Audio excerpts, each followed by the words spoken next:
They took 50-year-olds that were sedentary. They went from not exercising to 5 to 6 hours a week. After 2 years, their hearts looked 20 years younger. Holy cow. Unbelievable. They probably transformed. Look what exercise can do. One of the premier educators in mitochondria, metabolism, stress, and other aspects of brain and body health. Ladies and gentlemen, Dr. Rhonda Patrick.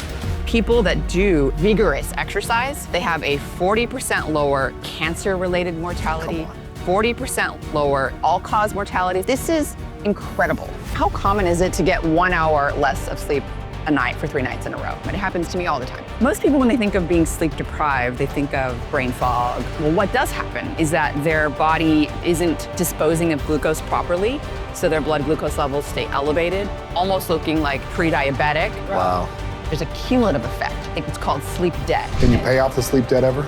So the good news is, Hey guys, today's episode is going to be a big one. We have the inspiring Dr. Rhonda Patrick on, and she clarifies a lot of things where there's confusion in the health industry right now and how you can truly start to transform your health right now moving forward.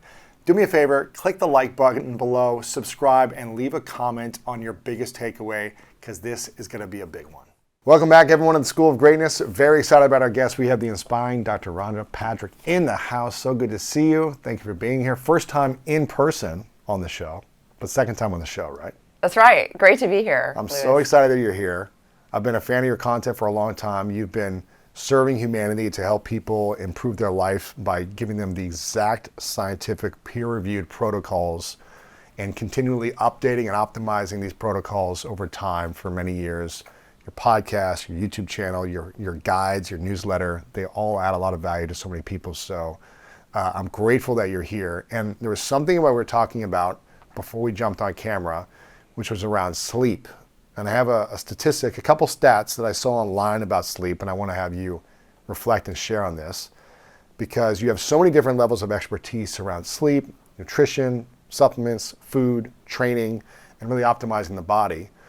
But at this season of your life, I think we were talking about beforehand, sleep is something that people need to think about, and their ability to work out and to physically like build muscle and strength and aerobic exercise.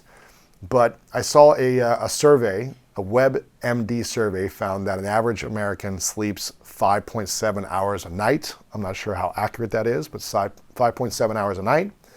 And I also saw the National Institutes of Health says that 6 or 7 hours of sleep is not enough and can lead to chronic sleep deprivation. Now I'm curious, simple question, how many hours of sleep a night do you think humans actually do need to function at a high level? And if we don't sleep that much, what does that mean, this like sleep, like chronic sleep deprivation? Like what does that actually do to the body if we don't sleep enough? Well, so the first question is, how much sleep do people need? And Yes. it's a little bit of, there's a general answer because, and I say this because, believe it or not, there are something called chronotypes where people actually, there's genes that affect how much sleep they actually need. And most people need 7 to 9 hours of sleep a night. However, we'll caveat that with that, Yes. you know, those outlier people that have certain genes that make them not require quite as much, and they can actually function quite well with less than 7 hours. That's the exception, not the rule. They right? can function with less, but is it optimizing their body and their mind with less? It's really interesting because it has to do with their circadian rhythm. So this 24-hour clock that our body is on, all of our cells are on, our metabolism, our neurotransmitter production, our hormone production. And when that circadian rhythm is disrupted, things kind of go haywire. And so their circadian rhythm, it's like a fundamental difference where it's just a little different. And so because of that, they can actually be healthier and healthy with like less sleep. And I don't know so much about that exception, so I don't want to focus on that. Is that like 1% of the population? I don't know what percent. It's not a lot, but it does exist. And I just want to acknowledge its existence because, you know, people will hear this 7 to 9 hours, and then there's that whatever 1 to 3% of people that will yell and scream about how they don't need that. Yeah. I can function on 5 hours and I'm Yeah. good and I'm easy. Yeah, but how, maybe you can function now, but can you function in 20, 30 years? That's a good and will that question. affect your body later because you sleep deprived now? Well, if you think about sleep, I mean, it's definitely, a time of rejuvenation, of repair. So all of our repair processes are happening when we're sleeping, whether that's repairing damage to our DNA to prevent us from getting cancer-causing mutations, so they're oncogenic mutations, whether we're repairing our brain, so we're cleaning out a lot of gunk that builds up in our brain throughout the day. These are things that are like little, pieces of protein fragments and aggregates and so when we sleep, it's like we clean that all out. It's a process called the lymphatic system that gets activated, and it literally squirts this lymphatic fluid throughout our brain, kind of like a wash, like a cleansing. Really? And it physically forces it out through the lymphatic system. And it's very important for preventing the buildup of protein aggregates like amyloid beta, which is involved in Alzheimer's disease. And it's why sleep is so inherently connected to neurodegenerative disease, because it is a repair time, right? Lots of things going on with the brain, but also your metabolism and blood pressure. Your blood pressure resets. Everything's resetting during sleep. Digestion shuts down so that you can do all this repair stuff. So if you think about like your body as a kind of like a phone. So your body is a phone, and if you don't recharge your phone at night, right? It dies. It dies. It's not going to run properly. It's going to eventually die, and you won't be able to use it. So it's kind of like the same thing. You have to recharge your battery when you're sleeping, and that's kind of what you do. And that includes everything from brain function to immune cell function. Your immune system's also replenished, to metabolism. And this is something that I don't think a lot of people think of. Most people, when they think of being sleep deprived, they think of brain fog. I'm not functioning properly. I'm not thinking my sharpest. But I don't know that most people are thinking of type 2 diabetes, metabolic syndrome. And this is something, I know I certainly wasn't thinking about it until I became a new mother and was wearing a continuous glucose monitor. So that's something that you can attach to either your arm, or I put it on my abdominal area, and it continually measures your blood glucose levels. And of course, when you become a new parent, you're sleep deprived. You're not sleeping. Yeah, especially a mother, when you're waking up nursing your child 3 times a night. I mean, you're getting very fragmented sleep. And I was wearing a continuous glucose monitor, and it was very eye-opening what was happening to my blood glucose regulation. I mean, it was completely shot. What was happening? So my levels were looking like pre-diabetic. And this is like, I was still eating healthy, right? I was eating my healthy foods, my vegetables and my salmon and blueberries. Blueberries. Yeah, I wasn't as physically active as my usual because, especially, the first month after having a baby. But I'll get to some good news in a minute. But that was, to me, it was just like, it was so crazy to see like my fasting blood glucose levels so incredibly high without changing my diet, really. And, I was still sort of physically active. I was going for walks, but I wasn't doing my usual, a run. I eventually started doing HIIT. But, so the point here is that actually, even just getting 1 to 3 hours less sleep per night for 3 nights in a row. I mean, think how common is it to get 1 hour less of sleep a night for 3 nights in a row? So common. Yes. So common. It happens to me all the time. And there's been studies that have looked at, well, what does happen to normal, quote unquote, healthy people that haven't been diagnosed with any sort of metabolic disease? Well, what happens is after 3 nights of getting 1 to 3 hours less sleep per night is that their body isn't disposing of glucose properly, so their blood glucose levels stay elevated. On top of that, insulin, they're not making enough insulin to lower the blood glucose levels, and so you get this double whammy, almost looking like insulin resistant or pre-diabetic, if you were to just look at the hard numbers. Yes. And again, this is just from not getting enough sleep for 3 nights in a row. Wow. And it's not even like full-on sleep restriction where you're taking away, 4 or 5 hours of their sleep. It's just 1 to 3 hours less. And so, it really has profound effects on metabolism. And this sort of accumulates. So there's a cumulative effect. It's called sleep debt, right? So when you're getting less and less sleep each night, it's like you build up this sleep debt. Can you pay off the sleep debt ever?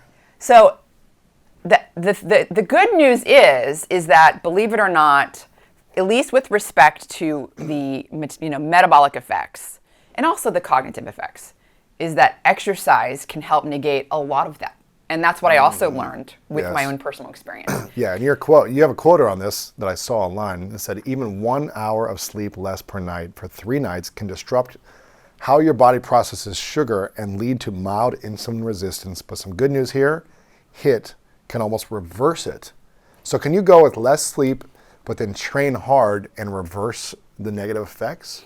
So according to research, yes. And according to my own anecdotal data, yes. And there's reasons why. So when you're doing high intensity interval training, so this is where you're going, you're doing intervals that are hard. So you're going above what you normally would do if you're just going for a jog. You're going like 85% of your max heart rate. And you're doing it for a period of time that's an interval. And then you kind of have a recovery period where you're going lighter, right? So you're doing a lot of vigorous intensity exercise where it's like during that interval, you can't talk because you're working out too hard. Yeah. So that's the real test here. What happens when you're working out really hard like that is that you're pushing your energy system to utilize glucose only. And what happens is you utilize glucose only and you make a metabolite called lactate. And everyone thought lactate, this metabolite you're making when you're going hard, is this waste byproduct. It's not useful. Turns out very, very wrong. Lactate itself is not only used by other tissues. So when you're making lactate, your muscles are making lactate because they're using glucose. The reason they're using glucose is because your body can't get oxygen to your muscle quick enough to use oxygen as energy, basically, and make it through something using the mitochondria. Right. So basically, you're making this lactate and using glucose instead, right? And the lactate then gets shuttled into the brain, it gets shuttled into the heart, into the liver, and it's not only used as a very energetically favorable source of energy, it's also what's called a signaling molecule. It's the way your muscle communicates with other parts of the body, including going back into the muscle. And so what lactate does is it signals to the cells, hey, make more of this or make less of this. And what it does to the muscle is the muscle's going, I'm consuming a lot of glucose here because that's the only energy I can use. I need to make a way to get more of it. And so lactate actually signals to your muscle to make transporters for glucose, more of them come up. So transporters for glucose are kind of sitting below the surface of the muscle. They're not really letting glucose in all the time. But when lactate comes around, they wake up, they go to the surface of the muscle, and they just allow a lot more glucose to come in. Where are they getting that glucose from? Well, the glucose is from your food or from gluconeogenesis, the process of making glucose from other materials like glycerol, for example, or amino acids. But is it pulling it from like visceral fat or more from the food that you just intake?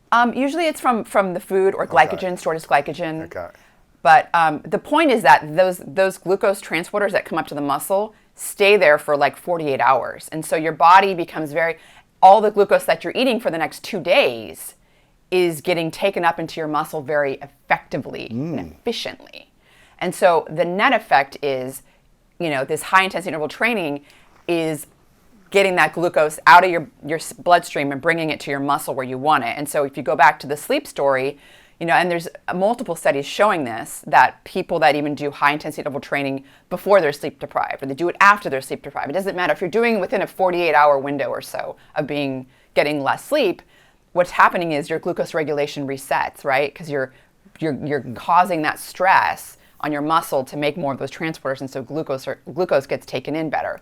And then it also affects insulin signaling as well. So there's a lot of other ways that it's happening. So if I know I'm going to get less sleep tonight, is it useful to say, let me do a hard, high intensity interval training workout 6 hours before or in the morning and really push myself kind of hard for these 30 to 45 minutes, knowing I'm going to get less sleep and I'm going to need to be on the next day. Like I've got a lot of meetings and I'm running around or I'm traveling and I'm going to be, jet lagged. What will that do for your mind or your body the next day?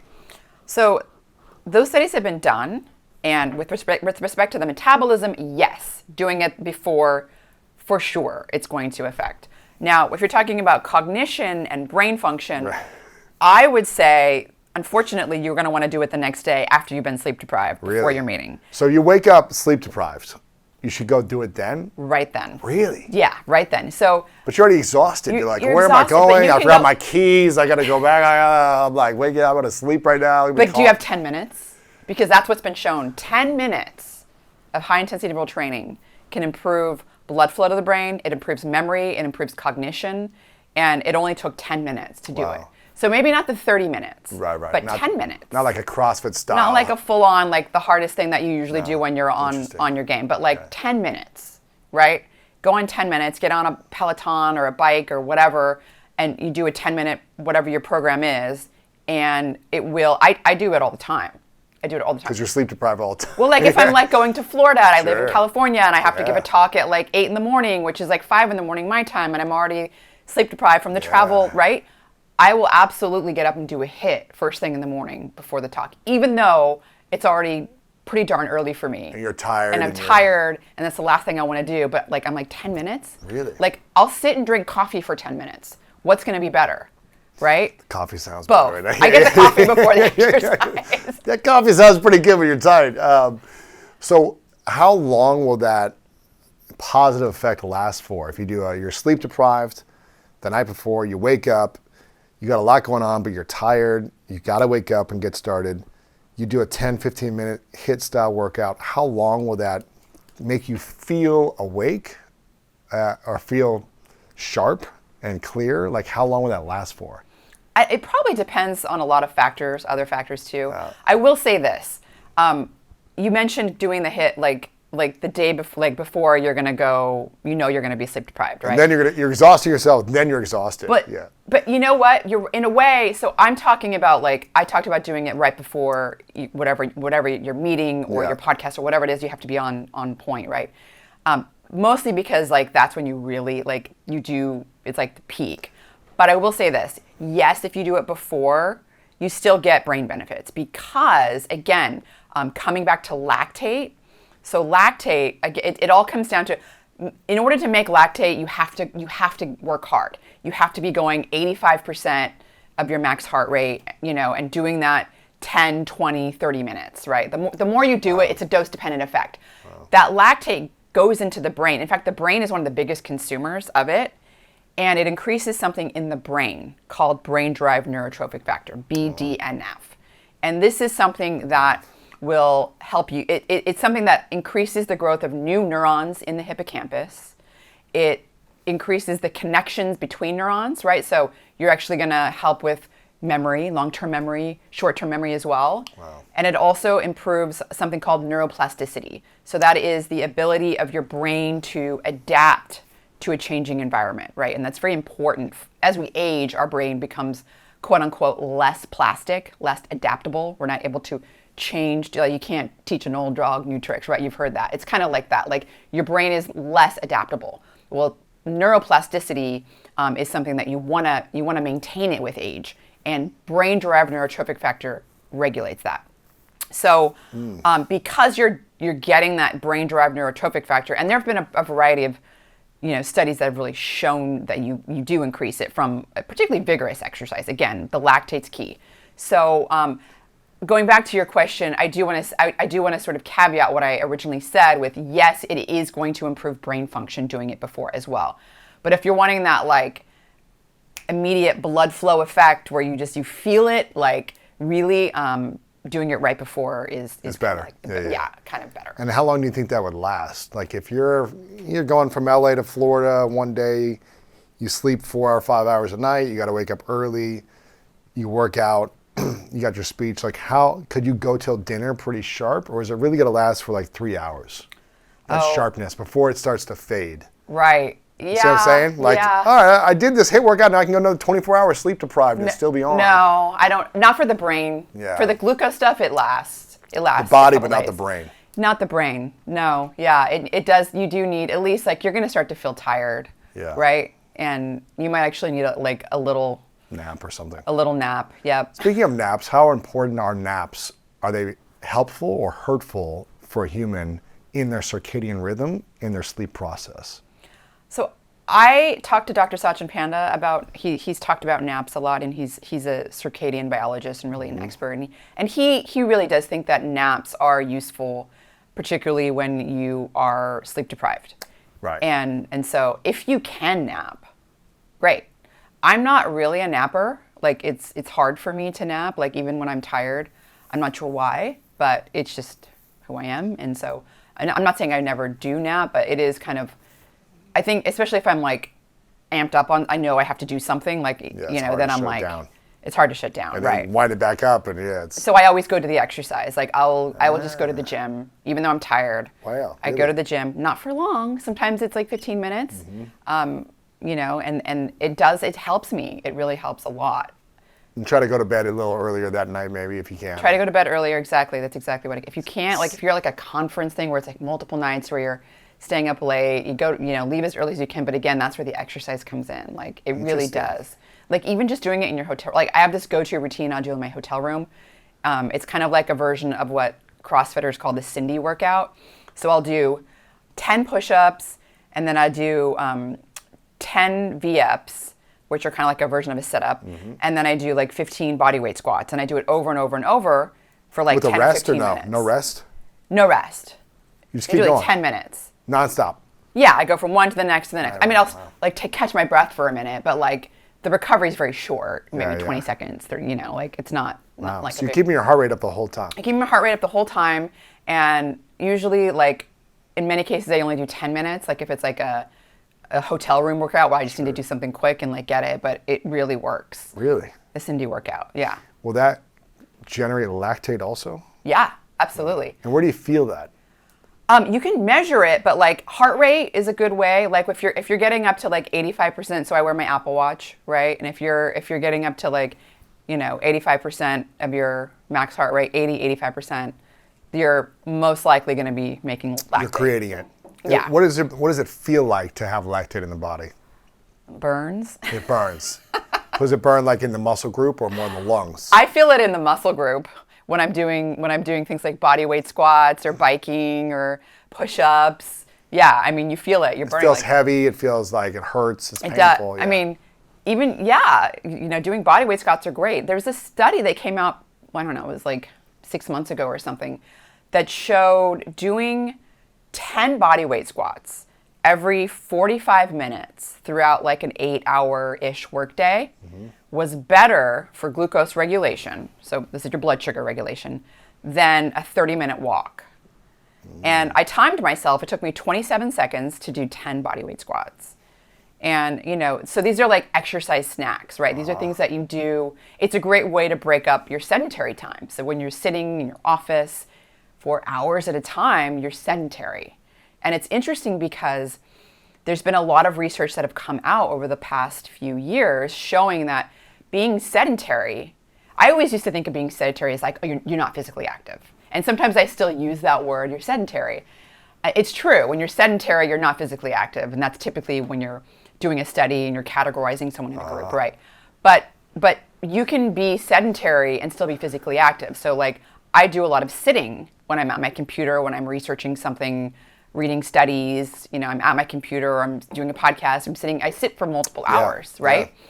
Yeah. That is sedentary time. And that has been shown to be an independent risk factor for certain cancers. Wow. Meaning independent of your physical activity even, which is interesting because it's like, it makes you think, wow, exercise, not getting up and doing, a 2-minute, 3-minute, like, you do some high knees or you do some burpees or some squats or something where you're getting that physical activity and you just do it for a couple of minutes and you break up your workday.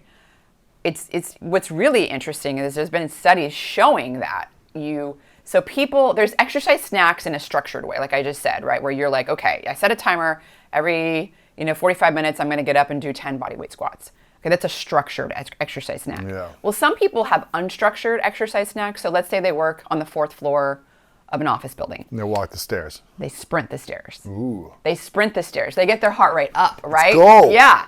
So there's been large studies. Interesting. Sprinting. Yeah. Large. Not just taking walking the stairs. No. It's still good to walk the stairs too, right? I should let me let me define sprint, because if we're talking about a coach sprint, no, they're not doing what a coach sprint would be. What I mean is they're going fast. Yeah. Okay. They're running. They're running. Right. They're going faster than just walking. Yeah. They're not sprinting in the coach sense of the word. Thank you for pointing that out, because people might be like, "Rhonda, you're crazy. They're not sprinting. No way." And you're right. They're running as fast as they can up the stairs. They're as fast as they can up the stairs, and their heart rate's getting pretty high. And this has been measured because there's been large studies that have put accelerometers on people where they measure their heart rate. And they found that people that do anywhere from between 2 to 6 minutes of this sort of unstructured type of vigorous exercise, they have a 40% lower cancer-related mortality, 40% lower all-cause mortality, so dying from all causes, 50% lower cardiovascular-related mortality. This is incredible, because this was even in people that identified themselves as non-exercisers. In other words, they don't go to the gym, they don't take that extra time, they just do this. This is how they exercise. They incorporate this, lifestyle. It's called vigorous intermittent lifestyle activity, physical activity, VILPA. Wow. And it's kind of eye-opening that even just doing 2 to 6 minutes. Now, when I gave you those statistics, that was the 6 minute, that was the upper end, so the 6 minutes a day. But 6 minutes a day, who doesn't have 6 minutes a day? I mean, why does it seem like when sometimes I hear people say, "Oh, I'm gonna try this once every 2 hours, or set an alarm every hour at my desk, and I'm gonna get up and I'm gonna do 10 push-ups, right, or 20 sit-ups, or whatever it might be, or 10 air squats." And yeah, it seems so easy to do it for 60 seconds, 5 times a day, right? 5 minutes, 60 seconds, 5 times a day. Why is it that so few people do it consistently? They might try it for a day or two, but then they just stop to do 5 minutes, 60 seconds, 5 times a day. Why does it seem so hard for people to be consistent with this style of movement? Yeah, I think it's a good question, and it comes down to, like maybe it disrupts their flow too much. They're in the middle of something working, and so you bring up a good point, and that is, you have to find something that you will do consistently. It's very, very important. And, because exercise it has to be part of your personal hygiene every day, right? Like brushing your teeth. Yes. Like it's not an add-on. You don't add it on. You do it. And I've sort of adopted this, that, I've recently really just focused a lot on resistance training, on doing a lot of high intensity interval training, also getting my aerobic exercise, and it's a priority for me. When did it become a priority for you?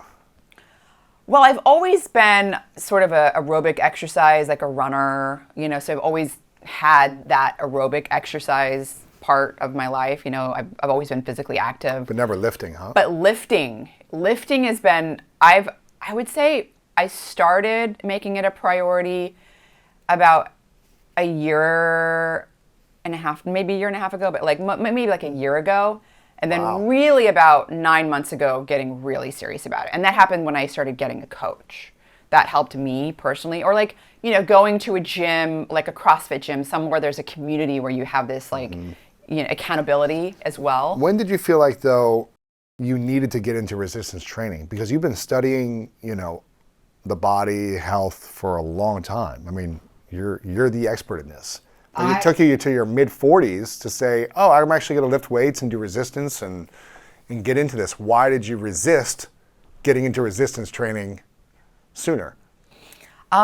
So I think what really motivated me to kind of prioritize it more was when I started to speak to some of these experts in muscle physiology, muscle protein synthesis, in sarcopenia, which is age-related muscle loss, and knowing as I was getting into my 40s, that it's getting real now, right? I mean, you can't just get away with it now. You can't just, it seems like it's unfortunate, but there is I don't know that I was like, it was, for me, it was kind of like, well, I do a lot of, running, and I'm really covering that, like aerobic exercise is the most important because it's going to help with cardiovascular disease, brain health and heart health and cancer, and so and then, and then part of me, it's like, oh, I don't want to bulk up. There's always this like background fear of like getting too bulky, and my shoulders are gonna be big. Right? Big biceps, and so, but of course, like, well, you just don't lift as hard or heavy or whatever. Like there's slow it down once you get big. I guess. Yeah. You're not gonna get big overnight. Yeah. Right. So, but getting into the science with the experts like Stu Phillips, Brad Schoenfeld, these are some of the leading experts in this field that really kind of brought it home for me, which is, as you're aging, and I also just I've seen it with family members, and I'm sure all of us have, where, the family members that don't really focus on functional training or resistance training or building and maintaining muscle, as they start to get older and they have a hospital event or a surgery, It's hard. and then they lose so much muscle mass after the 2 to 3 weeks, 4 weeks, like month after the event. Shrink. Yes, and then it happens again, right? And they don't ever gain it back. You don't gain it back as well when you're older, right? And so just seeing that with family members and like understanding the science behind it, where it's like, wow, then you start to reach this like what's called disability threshold, where there's a point of no return and you really lose your physical independence. Like your walking gait is so much slower. Like everything is just harder, right? And so I realized that I had to really focus on, like I had to catch up even, right? I had to catch up too. And so I got a coach. She's a great coach. She's, I do a lot of CrossFit training, which I love. I think CrossFit's it's got a great mixture of resistance training, but also high intensity interval training, both things which I think are really important based on all the science that I've read and experts that I've interviewed in the fields. And so I think that was the real thing that got me into it. But weren't you learning about this, 5, 10, 15, 20 years ago as well? Like seeing the resistance training and building muscles helpful for longevity and helpful for recovery and all these different things as well? Yeah, so I'll give you, this is going to take us to another area a little bit. I have my core background research was really aging research. Yes. And, 20 years ago, I was in an aging lab. And I remember 20 years ago, at the time, even at that time, amino acid restriction and protein restriction, like not consuming a lot of protein, was really starting to take off with that field in terms of improving longevity, right? And a lot of this was from animal studies. So you get these animal studies where you restrict dietary protein and they live longer. Restrict protein. Less protein. Interesting. Yes. Huh. But I'm hearing different now, though, right? Right. So you were hearing this 20 years ago as an anti-aging, and it only continued. It started 20 years ago. It was kind of like, the start of it, and then it continued on throughout, and it's still a thing in the aging. Really? A lot of aging researchers think that, so there's a variety of lines of evidence that convinced, I'd say these people that are in the longevity world, that you should limit your protein intake to be healthier. One is a lot of animal studies where they've done these protein restrictions and their cardiovascular system's better. They don't get as much cancer. Their life expectancy is extended, right? And so there's like a lot of reasons for these animal studies. I'll say though, then I had Dr. Stu Phillips on, and he really brought up a lot of good points with that research, which is you have these mice in a sterile environment. They're not getting influenza. They're not getting any respiratory illness, not getting COVID. They're on the wild. They're not in the wild. They're not in the wild. They're not, so they're basically just eating all day. They're kind of sedentary and they're eating, but they're not like they're not being exposed to these, they're not like hitting these catabolic crises that humans do that we just talked about, right? Where you're in the hospital and then you're not moving around because you've been sick for, a couple of weeks, or you have a surgery and that keeps happening and you lose all this muscle mass. And you really start to go down, right? Yeah. And it's a really good point because it's absolutely true. On top of that, it's also, these mice are not very physically active, and so if you're eating protein and you are physically active, the protein is going to your muscle and it's building muscle. Yes. Right? It's not activating all these pathways in the body that are known to help cancer cells grow, like the IGF-1 or mTOR pathway. mTOR is getting activated, but it's doing it in the muscle where you want it. And so, you know, I was a little bit indoctrinated in that field Of like less protein. of like less protein, yeah, and there's less also, muscle. Yeah, I mean, it wasn't necessarily less muscle, but it kind of like the less protein, like it was not as Really? important. Really? And then there's a lot of observational data. So this is data in humans where you look at a correlation between what they eat and what an outcome is. So people that are eating like 20% of their calories are coming from protein, particularly animal-based protein. You know, there was like one study that came out and it was like they have they're 4-fold higher cancer mortality. You know, there's 75% higher all-cause mortality compared to people eating a lower protein diet. But yet again, it's a correlation, not causation. And in fact, some of the same authors of that study went on to publish another one, finding a similar thing, but then they looked at healthy lifestyle and unhealthy lifestyle factors. And what was found was that actually people that were eating a lot of protein, animal-based protein, that had no unhealthy lifestyle factors, so they were physically active, they were not obese, they weren't smoking, Not drinking or whatever. consuming excess alcohol, they actually had the same life expectancy or the same all-cause mortality as people that were eating the lower protein or the plant-based protein. So it comes down to, I think there's a lot of important factors involved in that protein story. Why restricting protein isn't necessarily what I don't think it's the way to go. So like maybe if you're a really obese person that's smoking and you're not going to be physically active, even then I don't know that you want to go too far on protein restriction, because protein is one of the major signals for building muscle, right? Protein synthesis in your muscle. The other one is physical activity and mechanical force. In fact, that's the major one. That's the one we should all be focusing on. But if you're doing a lot of physical activity and you're not eating protein, what's going to happen? It's hard to repair. It's hard to repair that damage that you are causing. You're tearing your muscles. Right. So you have higher protein requirements. And I also just now think that a lot of that aging research is, I think it's all in the lens of, okay, are we talking about a very obese person that needs to lose weight? Well, they can do with less protein and less calories and less fat and less everything, right? You know, let's lose the weight. Right. But like, are we talking about physically active people that are healthy? You know, the protein isn't, I don't think that restricting the protein is going to make them healthier. In fact, elite athletes are consuming way more protein than the majority of us. And they actually have the longest life expectancy. These athletes are living like up to 5 years longer. Elite athletes, like Olympians and stuff, Olympic athletes, they're living up to like 5 years longer than the average population, like the average person. Yeah.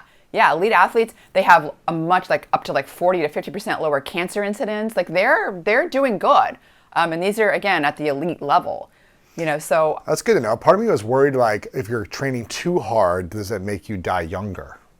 You know, it's like if you've been training so hard since you're like, whatever, 12 or 15 and you're going for 20 years for that elite level, but I guess you're really optimizing your body too for performance. Your body's very adaptable. And so the thing is, I'm sure there's the outliers that is true. But if you, again, look at studies that are published looking at generally, like, you know, average population of, like, there's a French Olympian athlete study, and then there's like there's another Olympian athlete study that looks at multiple different Olympic athletes from around the world.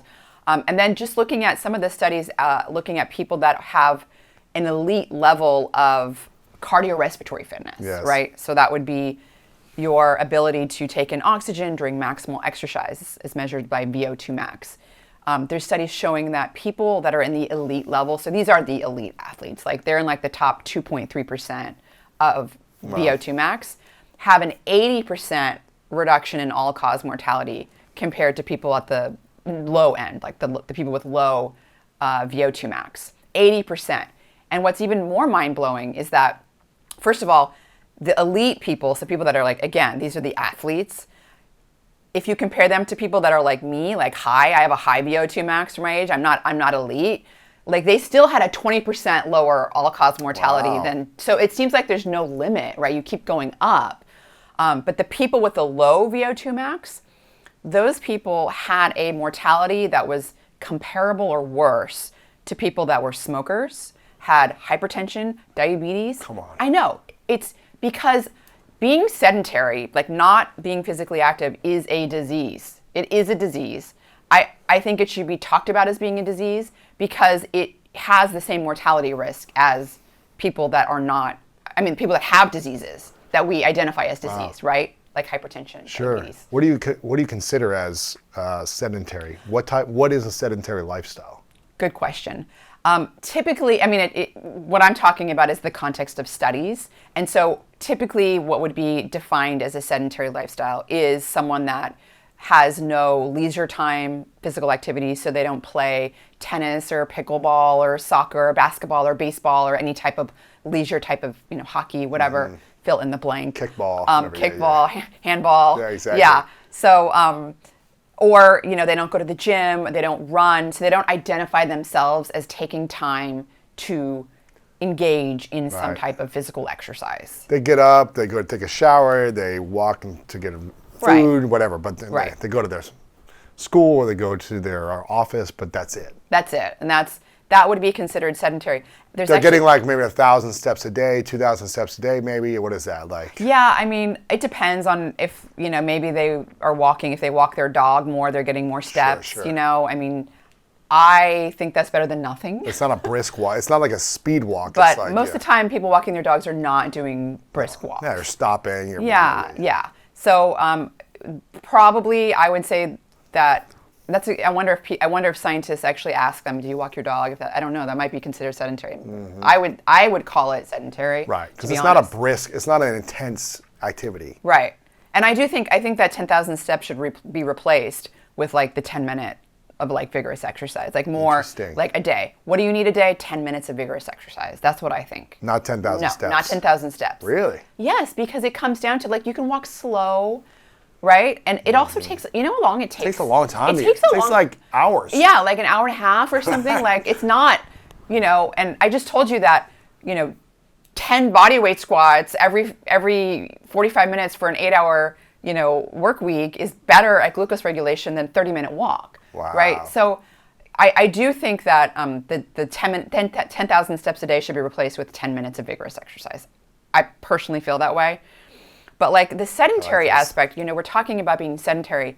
There was a classic study that was Dr. Ben Levine. He was on my podcast. He's really the leader in how the heart adapts to stress, whether it's exercise or space or whatever. He's like a juggernaut in the exercise physiology world. And his mentors had done a study when he was a young boy where they took these like 10 guys and measured, their cardiorespiratory fitness and a variety of cardiovascular endpoints. And then they put them under bed rest for 3 weeks. So you're talking about what's being sedentary. At the extreme level of being sedentary, we're talking these guys were in bed for 3 weeks. They used a catheter to go to the bathroom. No way. There was. That would drive me nuts. No, it totally would. But there's 10 people. There are people that volunteered to do this. They must have got paid a lot of money for that. I don't know.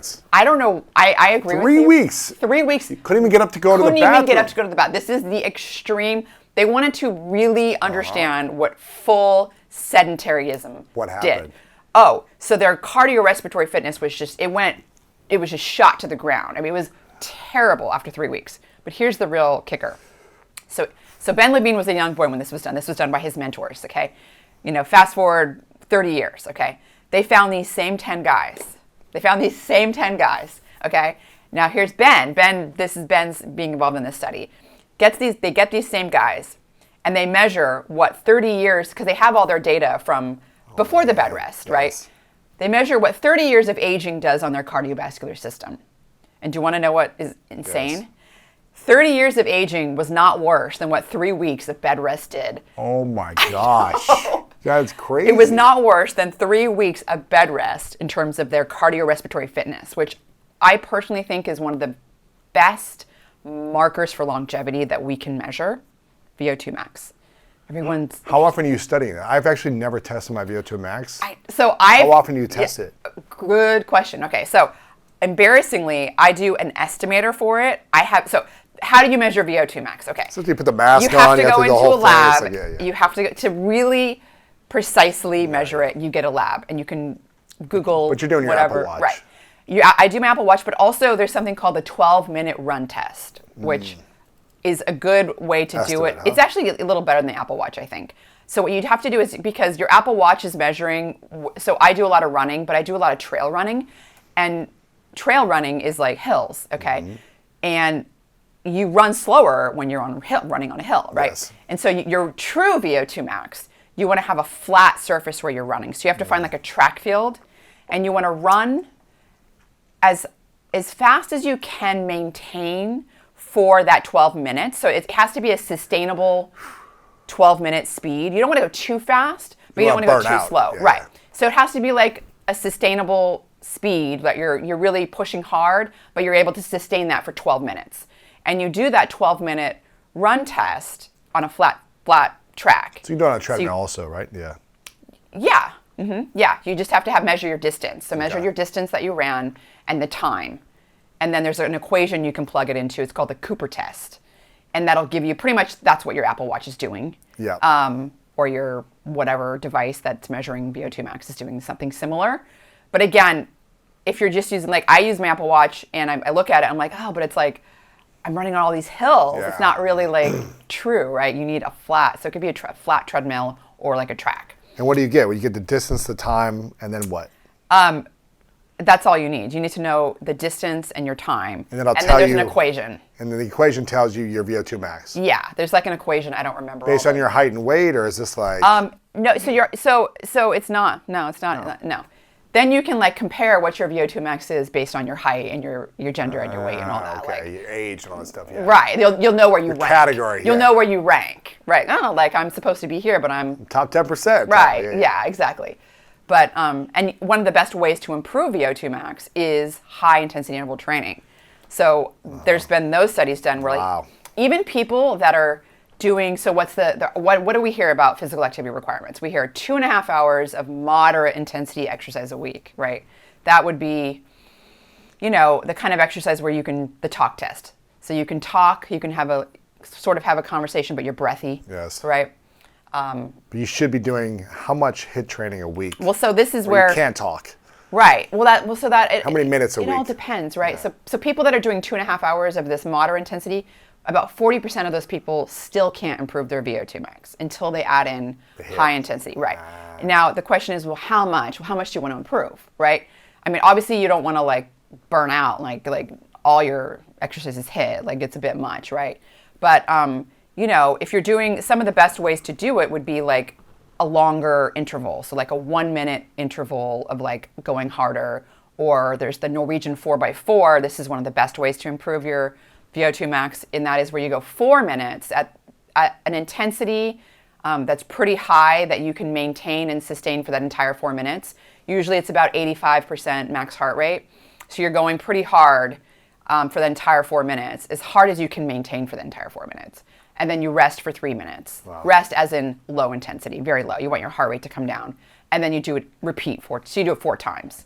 And that is one of the best ways to improve your cardiorespiratory fitness. And in fact, that same guy, researcher, Dr. Ben Levine, that I talked about with it's called the Dallas Bed Rest Study. It's just phenomenal. Interesting. Well, he, in my opinion, has done an even more interesting study where he took 50-year-olds, so he and his colleagues, his lab, they took 50-year-olds that were sedentary. So no, they weren't physically active, but they hadn't been identified with any other disease besides sedentarism, which I think is a disease. They hadn't been identified with type 2 diabetes or hypertension or anything else. So they were, quote unquote, what they would call healthy, right?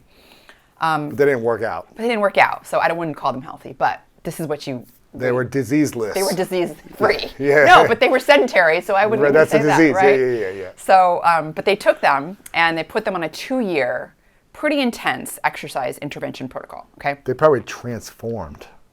Unbelievable. They didn't even look like the same person. So they went from not exercising to 5 to 6 hours of physical activity a week.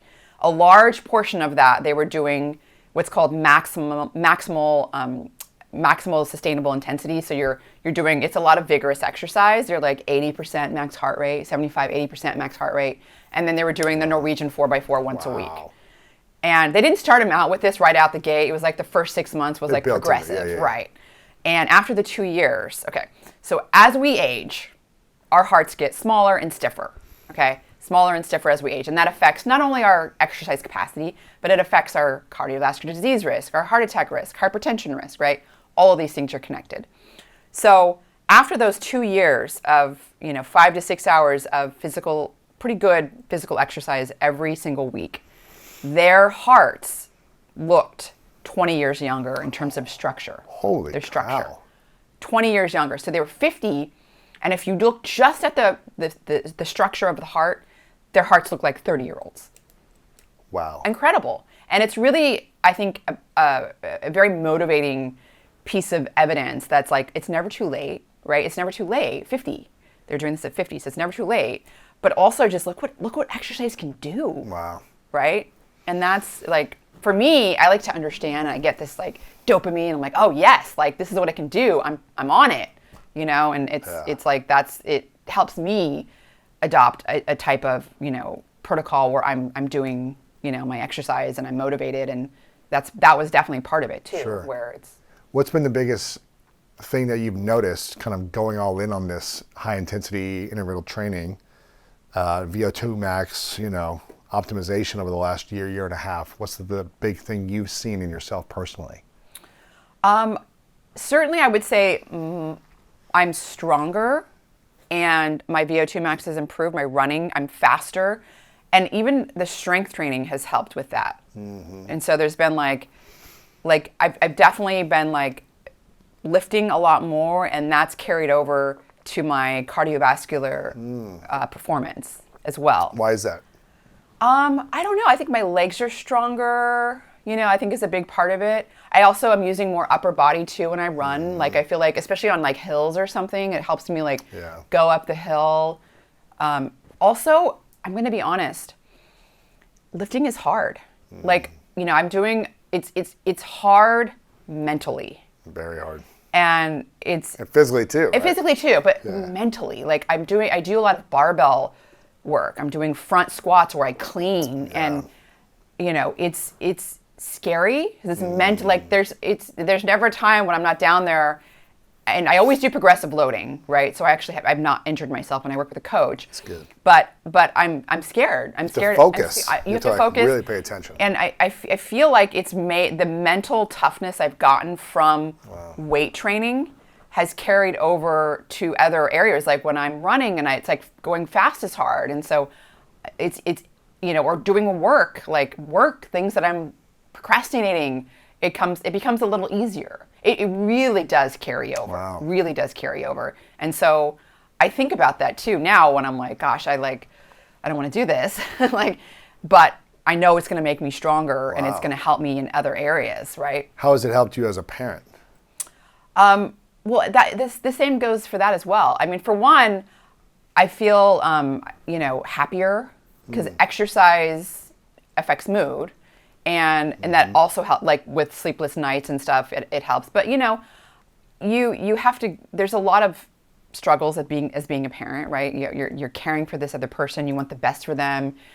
You don't want to intervene too much. You want them to learn. I mean, there's like a million things that you're like the stress, right? The stress that ages us. I mean, I feel like I aged like 20 years after I became a mom. Really? But it was like, oh yeah, for sure. Not just the sleep, like not like the lack of sleep, but just the stress of like the worry of everything, and stress accelerates aging on like a molecular level. Like, there's lots of, like, I could go into the details on it where it's just not good. But I do like the exercise is it makes me mentally more happy, stronger. Yeah. And I just think it's a big part of mental health for sure. And buffering, countering those negative effects that stress does have, because there's lots of things that are out of your control, and you have to find a way to buffer that. And exercise is one of those ways that does buffer it for sure. Something I wanted to talk about, which you mentioned earlier, from lack of sleep to also high intensity exercise or resistance training. And a lot of the talk that's been in the health world or just in the atmosphere lately has been about glucose spikes.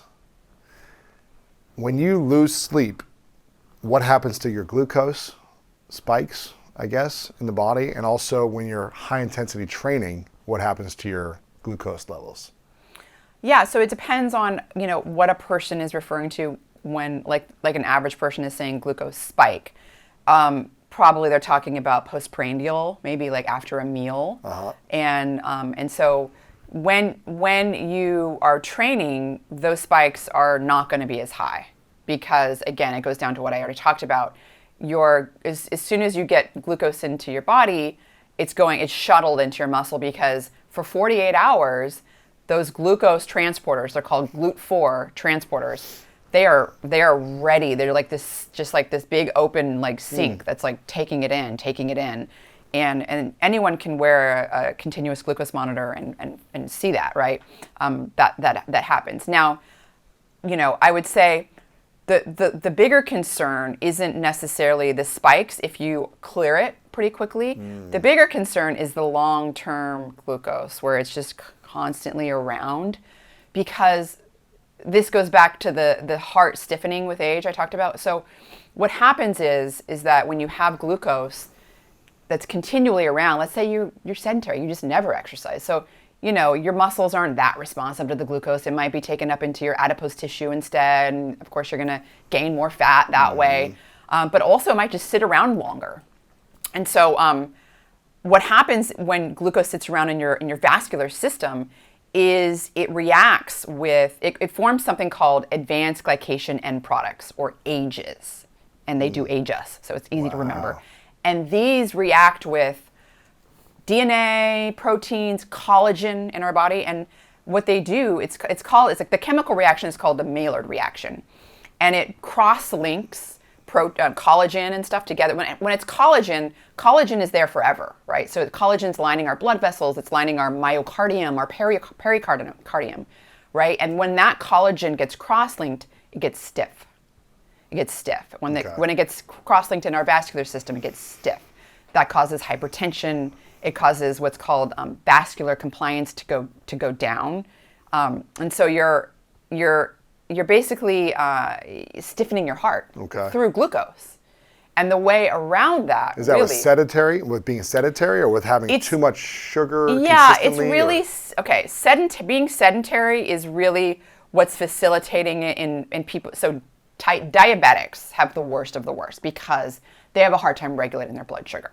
So they have the most advanced glycation end products and the most problems with this issue.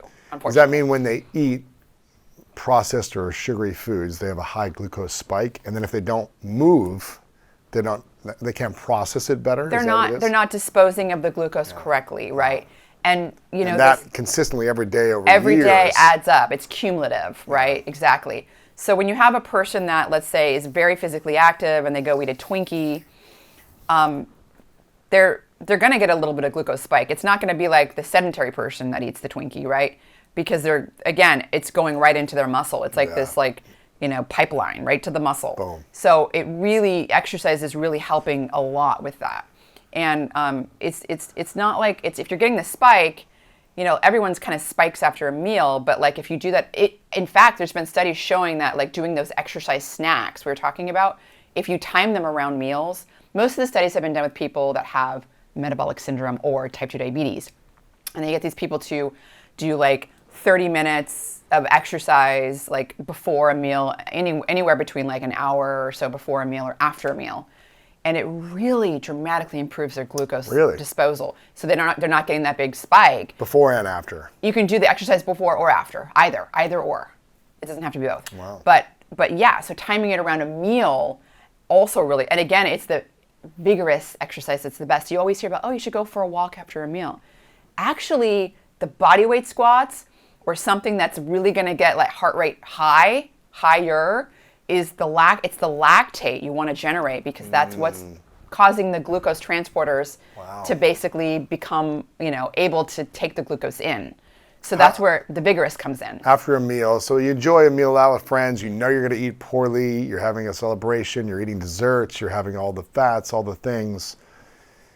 When should you do this vigorous workout? Like right after you finish, or like 30 minutes after? You could do it 30 minutes after. Like I was in Mallorca, Spain this last summer. Living the dream. And I don't know about you, but like anytime in Europe, like gelato is just like everywhere. And I've got like 3 times a day. I've got like a Let's give it to kid. me. It's like, yeah, I mean like, and how can I not? So Of course. So I was absolutely on the street doing air squats. I was doing body weight squats. You're eating and squatting right at the same time. After the gelato. But like, yes, I do stuff like that, Yeah. where it's like, we were also walking a lot, but I did the body, like if it was like, I'm going to eat something that I never eat, that's just really high in sugar, I'm going to get that, I'm going to do something. How long are you extra. doing it for? Are you doing like 10 minutes right then? Or are you doing like Oh no, 2 minutes? I mean, yeah, I was just doing like a couple of minutes. 20 air squats. Right, and then I was continuing walking, so I was still getting that. But Interesting.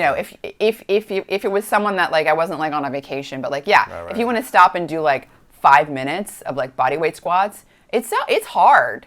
You do 5, Sure. yeah, it's hard. Non-stop? Just 5 minutes? Yeah, I mean you're you'll rest like Yeah, for like yeah. 20 seconds, like Still. but it's hard. How much benefit would that actually give you? Let's say you have a bucket of ice cream. You know, you eat and then you have, not a bucket, but I mean like 3 scoops of ice cream with it. Yeah. You know, you have a lot of ice cream after you eat, big meal.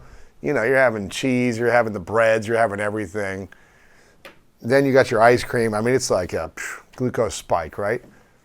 How much can just 5 minutes of air squats actually It's going to do? help a little, but that's a situation where you want to make sure you have gotten your 20 or 30 minute exercise in. Gotcha, Or gotcha. even if you did it earlier in the day, Yeah, yeah, right? yeah. Because, but add the extra 5 minutes on top of that. It'll really help. It does. Meal timing, like Sure. around the meal time. A little extra helps. But yeah, that's the case where if you're already physically active and you do that extra, I like to do mine in the morning. Yeah. It's just how I like. Even though I me too. perform better performance-wise, if I go for a run in the afternoon, I'll be like faster. Yeah. I still like the pump I get in the morning. Yeah, Like, I it just feels good to feel get it complete also. It does. It feels good to get it Get complete. tired or late in the day sometimes. It does. Yeah. And then also I was talking about that mental toughness. Like when I lift in the morning and I do those like hard squats and stuff. Other things are easier. I can do Like, anything really. today. Let's I mean, go. But it's true. I mean, It I mean, is. it's not anything. Yeah, it's still hard, but like it is a little easier. It really is. Yes. Like I for sure know it. It's Yeah. easier. As one of the leading anti-aging experts in the world, you've been studying this for a long time, right? 20 plus years you've been studying anti-aging, right? Well, I did my first aging experiments 20 years ago. 20 years and that ago. was when I was just, starting Starting out. my scientific career. But you've been doing this for 2 decades of anti-aging studying, right? You've been diving deep into this research. As someone who's been studying this for 2 decades plus, what has been the biggest shock for you in the last few years around how to live longer and anti-aging?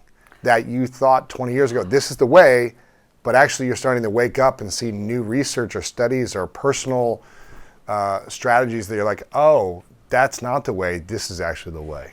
Well, the answer to that my real answer to that is kind of like more hardcore science, and I don't know if you want that or not, but it actually has to do with like 20 years ago, I thought aging was caused by an accumulation of damage that we're just getting over time. So damage just in general to our DNA, to our proteins, to our mitochondria, and you have these hallmarks of aging and you have to go and fix each hallmark like a surgeon.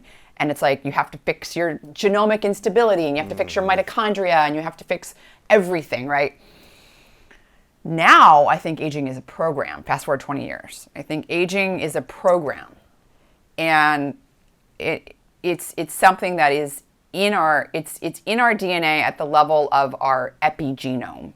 So our epigenetics. These are things that are sort of kind of on top of our DNA that turn our genes on and activate them or turn them off and deactivate them. And it comes down to this concept of Dr. Steve Horvath's biological aging clocks. You've heard of these? The biological aging clocks. Like chronological aging and versus Biological aging, right. And so how do you test that?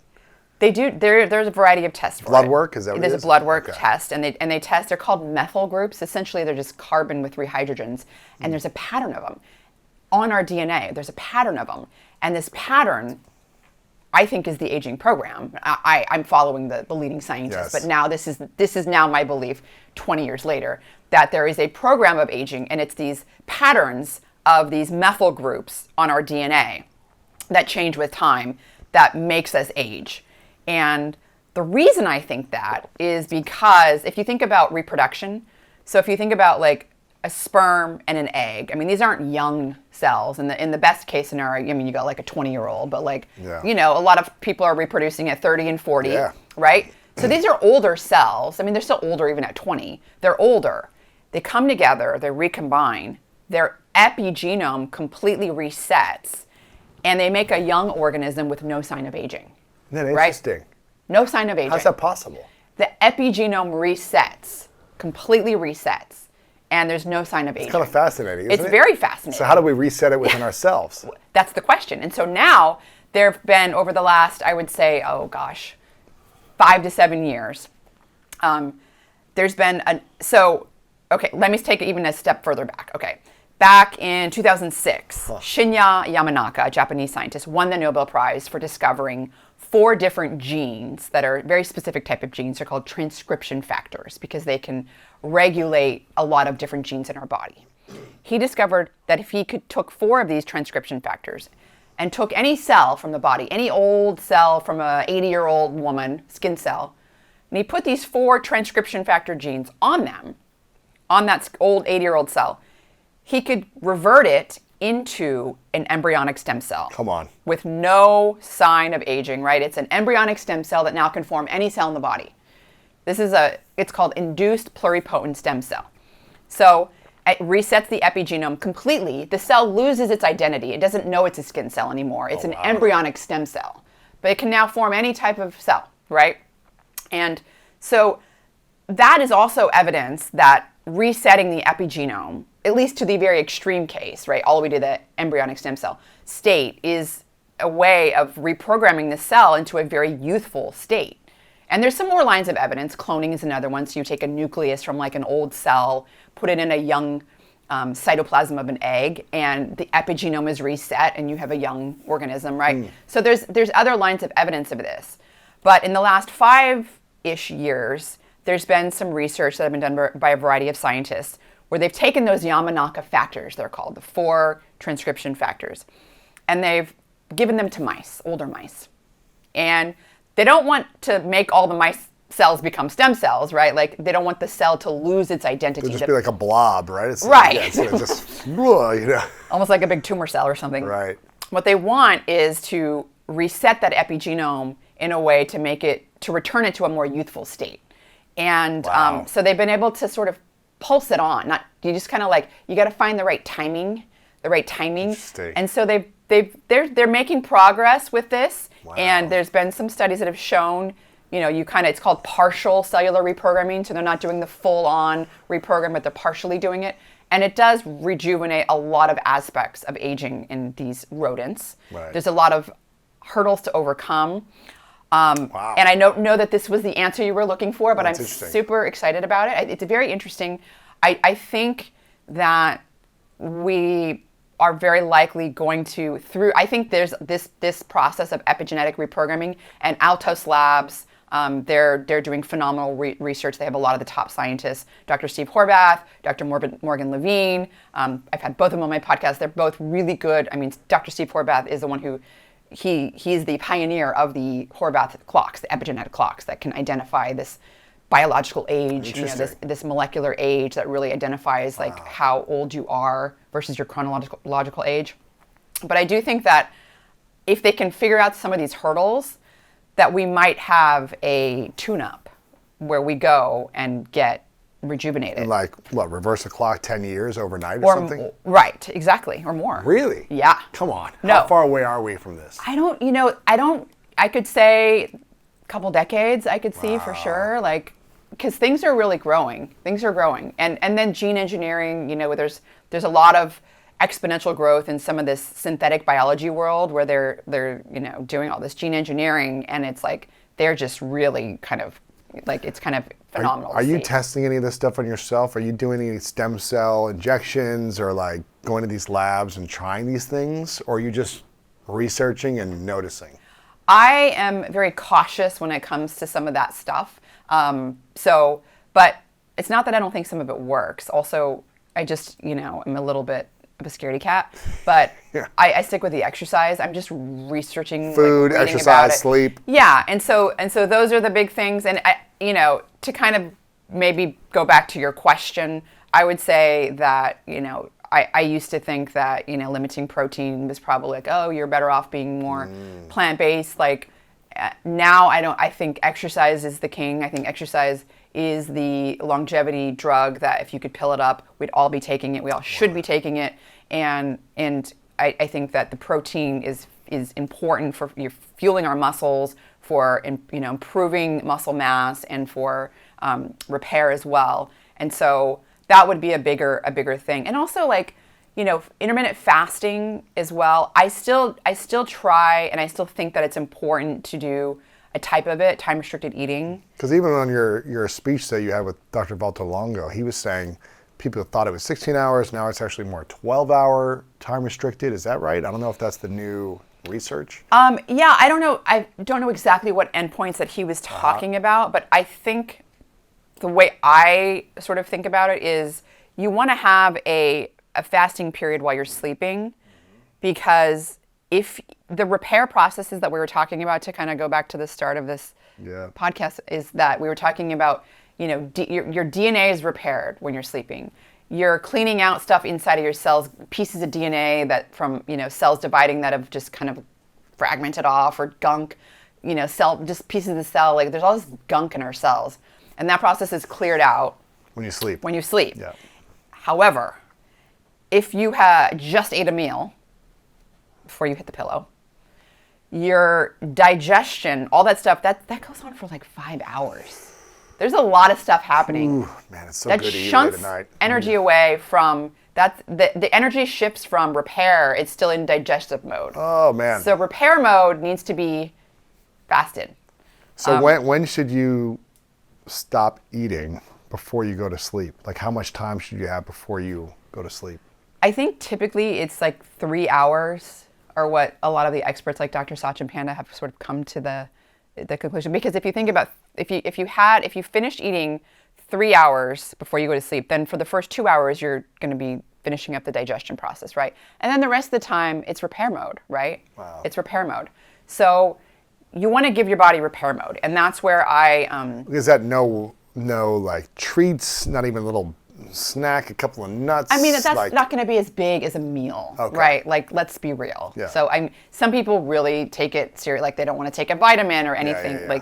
Like don't worry about You that. can drink water or whatever. I it's take my fine. vitamins like close to bed, Yeah. So, but yeah, you don't want a full-on meal. Yeah. I mean, now of course there's times when I've been so obsessive about it where I go to bed hungry and I'm cold because my metabolism's don't sleep down, well, and then I don't wake sleep up. well. Exactly, I wake up cold all night, and I'm Really? like, well, maybe I should have had a little something to eat because that. But isn't it good to sleep cold? Isn't that like dark room, cold? It's a different kind of cold.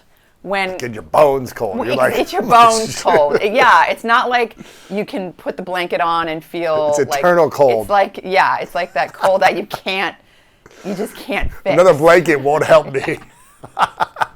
Yeah, so Wow. that's so yeah, I will say that I've decided I'm not going to be so obsessive about it. But like with the fasting thing too, what's interesting is I do think that a lot, there's the problem that people could come across is where they're skipping so many meals that they're not getting enough protein, right?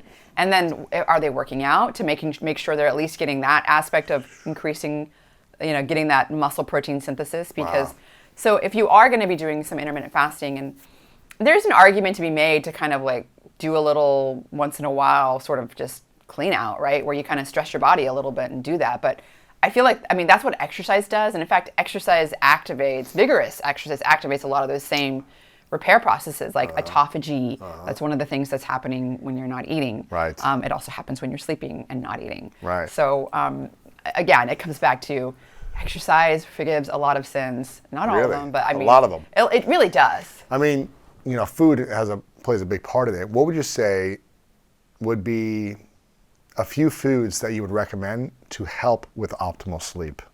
With optimal sleep. Like what 3 to 5 foods should we be eating to support us in sleeping better, and what should we remove to help us sleep better? So there's a lot. There's been some studies, and this isn't I don't remember the details like in great Sure. detail, basically.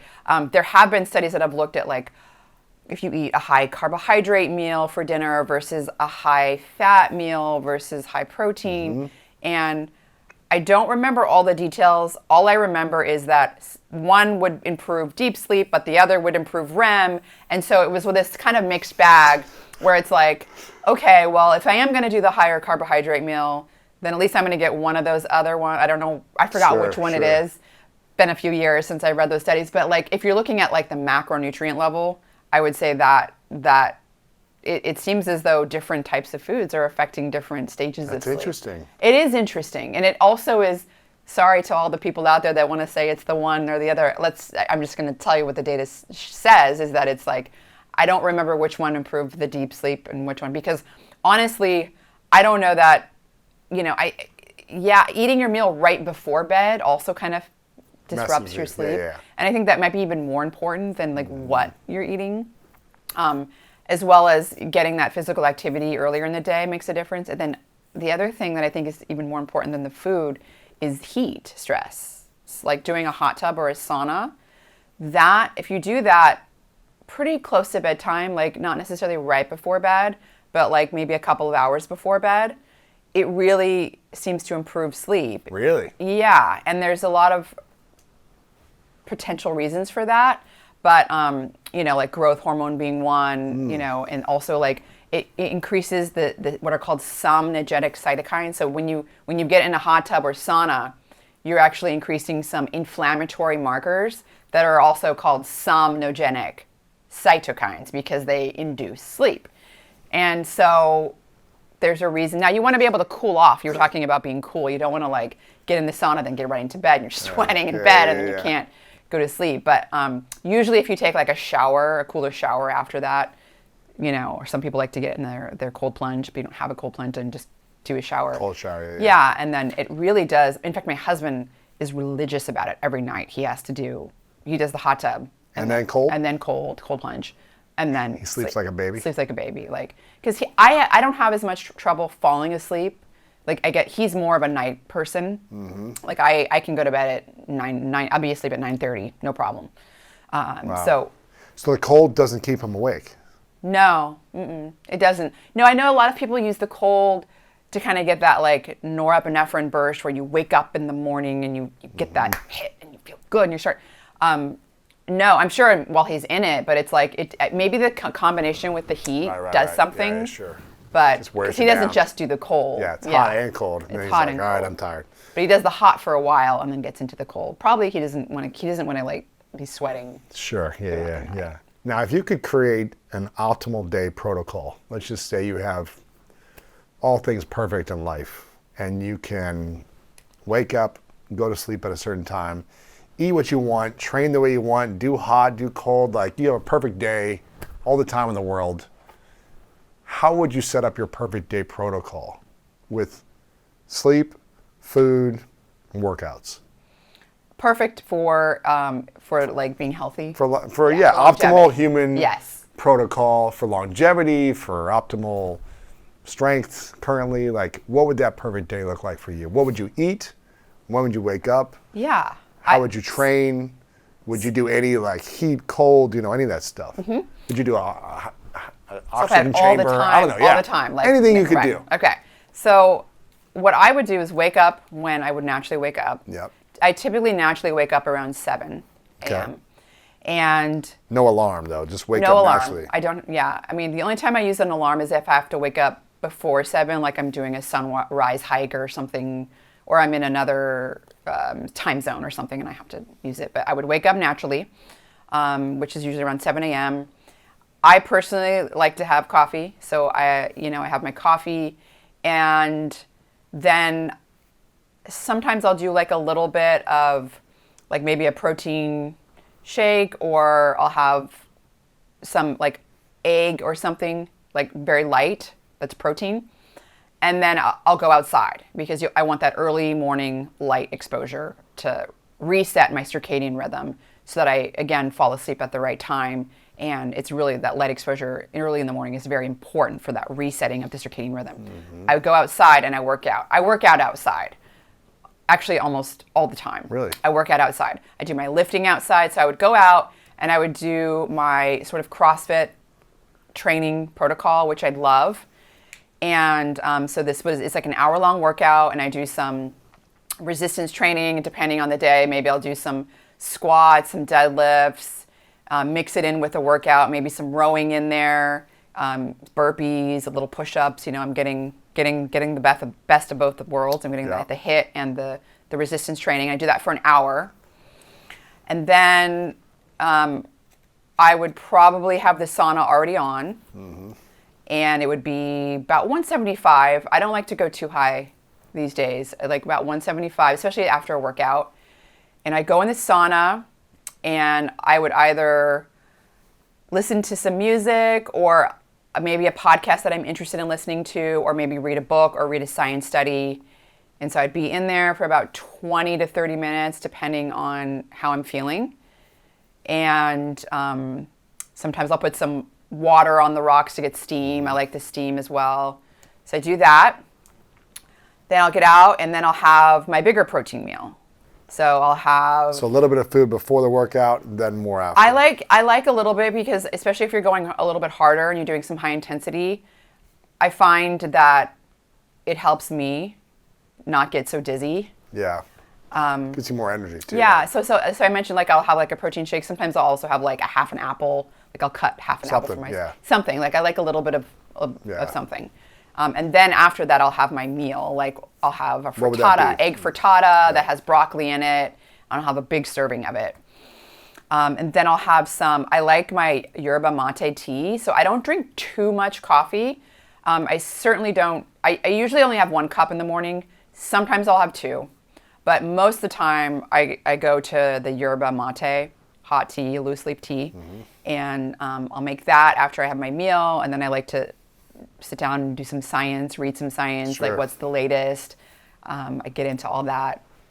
Cognitive stimulation is very important, right? It's very important to keep the mind sharp. And cognitive stimulation is also very important for brain-derived neurotrophic factor. We're talking about exercise increasing it. Well, cognitive stimulation does as well. Novelty, learning something new. Yes. All those things are important. So having a podcast like the School of Greatness, where you're constantly, learning new things, it's very good for the brain. So I like to do that while I'm drinking my yerba mate tea.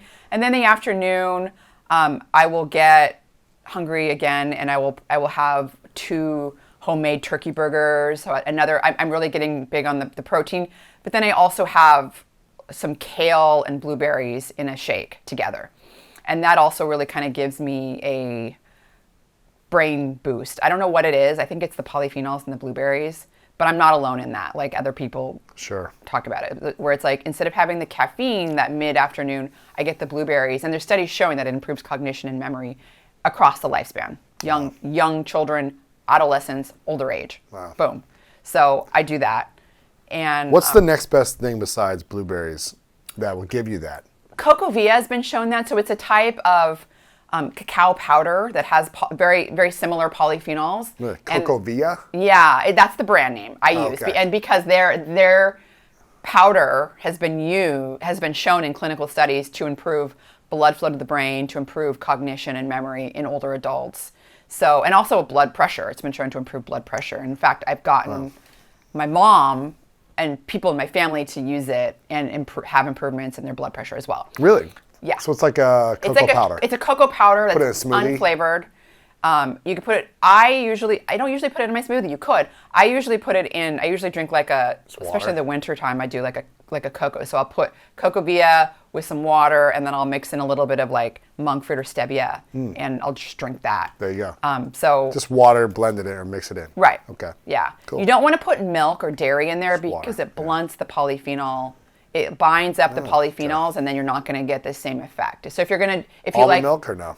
Almond milk's fine. If you like creaminess, almond milk would work, but you don't want like dairy. Interesting. Okay. But so that. Cocovia. Okay.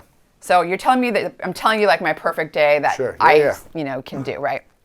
So turkey burgers, and then then I would say on the ideal day, then I like to go out and do just a couple mile run this is about, I would say, 3:00 in the afternoon.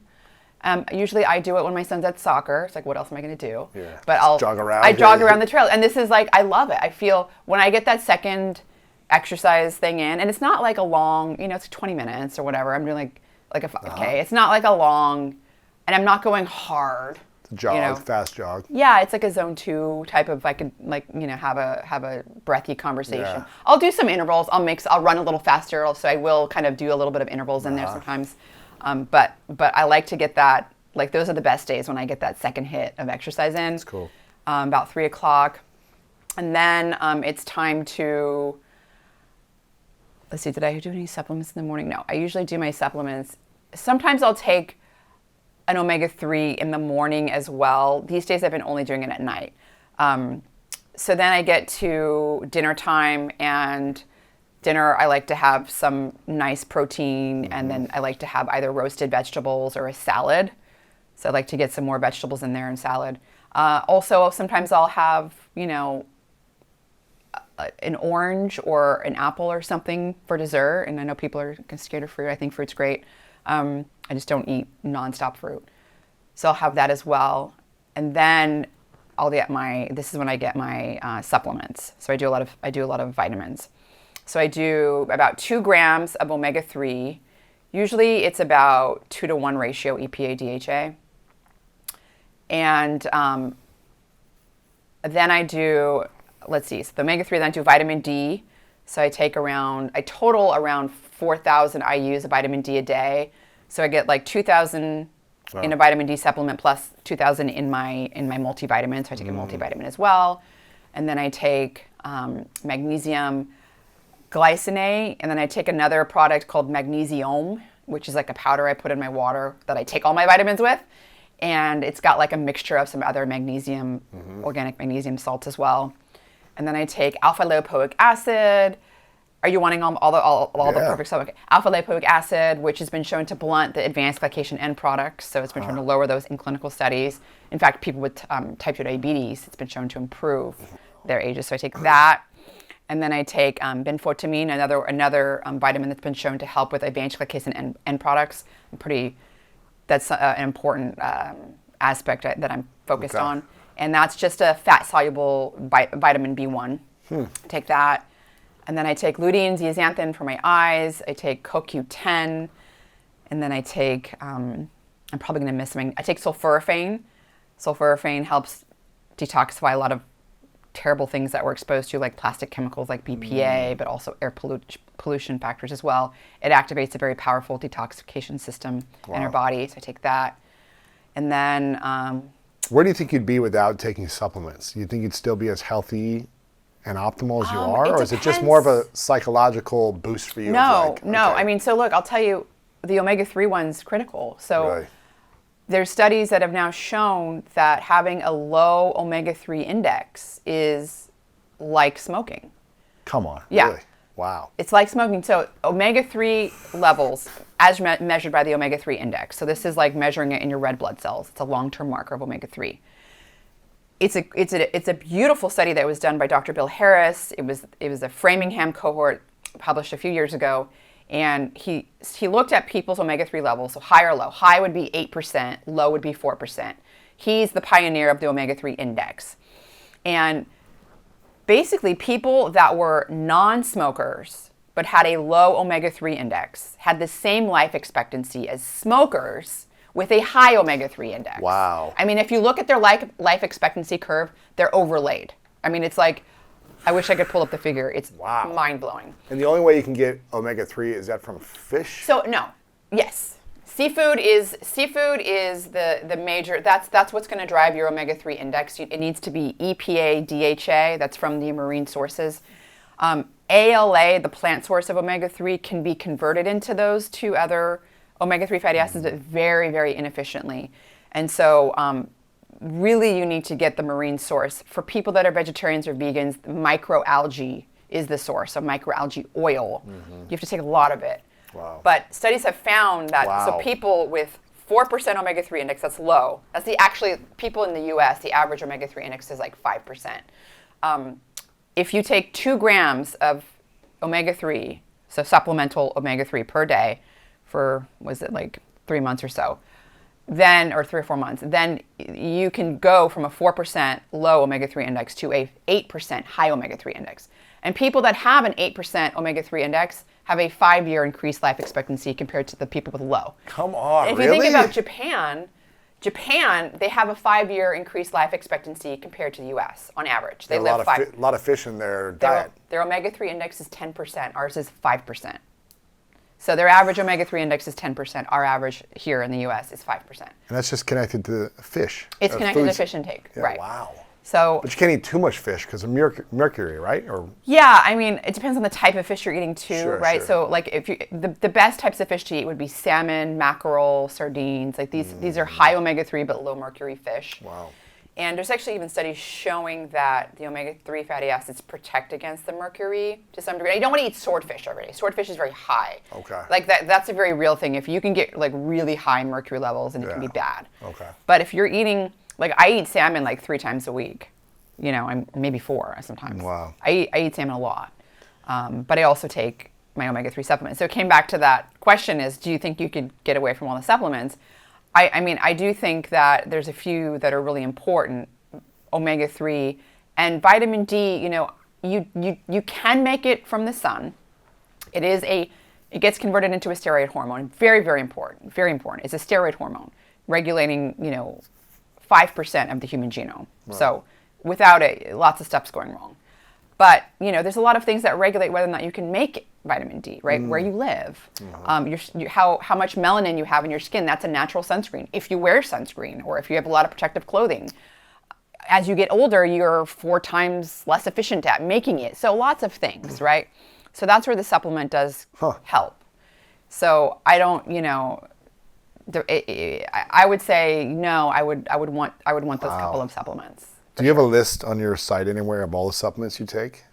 I don't have a list on my site. I do have. I do talk about it on my membership. I have a lot of Q&As I do once a month. Gotcha. I'm thinking about something like having some kind of maybe list because other people have lists of the supplements. Everyone's got the list, and they're not right? necessarily right. Really? Well, I want your list then. That's what I want. Yeah. But my list changes a lot. That's the thing. It's like what you took 2 years ago is different than this year. It is. It changes a lot. Like sometimes I you need a rolling list. You need an updatable list.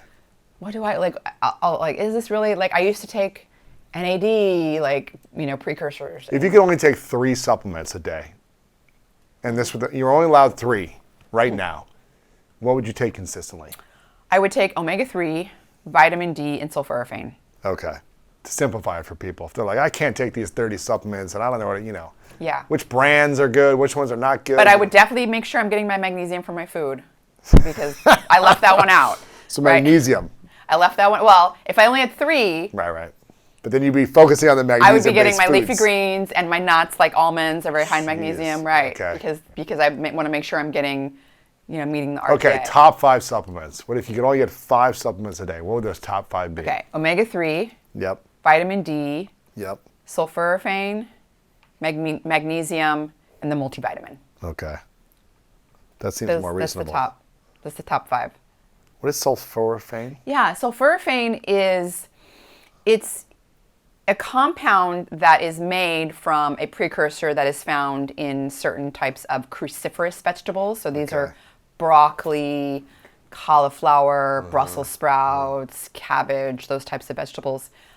It's really, the precursor is called glucoraphanin, and when you break the plant, like by chewing it or you break the plant wall, the glucoraphanin comes in contact with an enzyme called myrosinase that breaks it down into a compound called sulforaphane. Okay. So sulforaphane is really high in broccoli sprouts. In fact, it's 100 times higher than mature broccoli. Wow. Sprouting broccoli is another option. Sprouts, yeah. Broccoli sprouts is another option. I prefer to just take a supplement that you have to find a good one. So there's a couple of good ones: Avmacol and Prostafane and Brock. They're all those are like the high quality sulforaphane supplements. But sulforaphane activates a pathway in your body called NRF2. That's major activator of a lot of different genes in our body that get rid of toxic compounds like carcinogens. So like if you're eating, let's say you're eating bacon, you can be exposed to something called heterocyclic amines, which can cause cancer. Well, activating NRF2 through sulforaphane can stop your body from getting those terrible heterocyclic amines, right? Wow. So it's very good at detoxifying carcinogens, but also other factors like air pollution, benzene that you breathe in. I'm concerned with plastic chemicals like BPA, BPS. I think it's very good at detoxifying that because it does the same. It activates pathways that are able to take BPA and make it water soluble because you excrete a lot of BPA through your urine. So that's why I think sulforaphane is very important. Amazing. Was this, I don't know if I interrupted you for your perfect day, but that would be would there be anything else? So I take my supplements, and then sometimes I also like to do a little hot tub at night as well. And so that would be like the end of the day would be hot tub relaxing outside under the stars with some relaxing music, conversation with my husband, and then bedtime. Man, sounds like a good day. Yeah, that's my idea. Like cold exposure wasn't in there. I mix it up sometimes in the summer. I like to do it when it's really hot or if like there's like a big event, and it helps me with anxiety. But my major jam these days is just exercise, like getting out there and like getting at it. A couple times a day would be great for you. It is. Those are my best days when I get two in. Wow. Yeah. Wow. Yeah. This is amazing.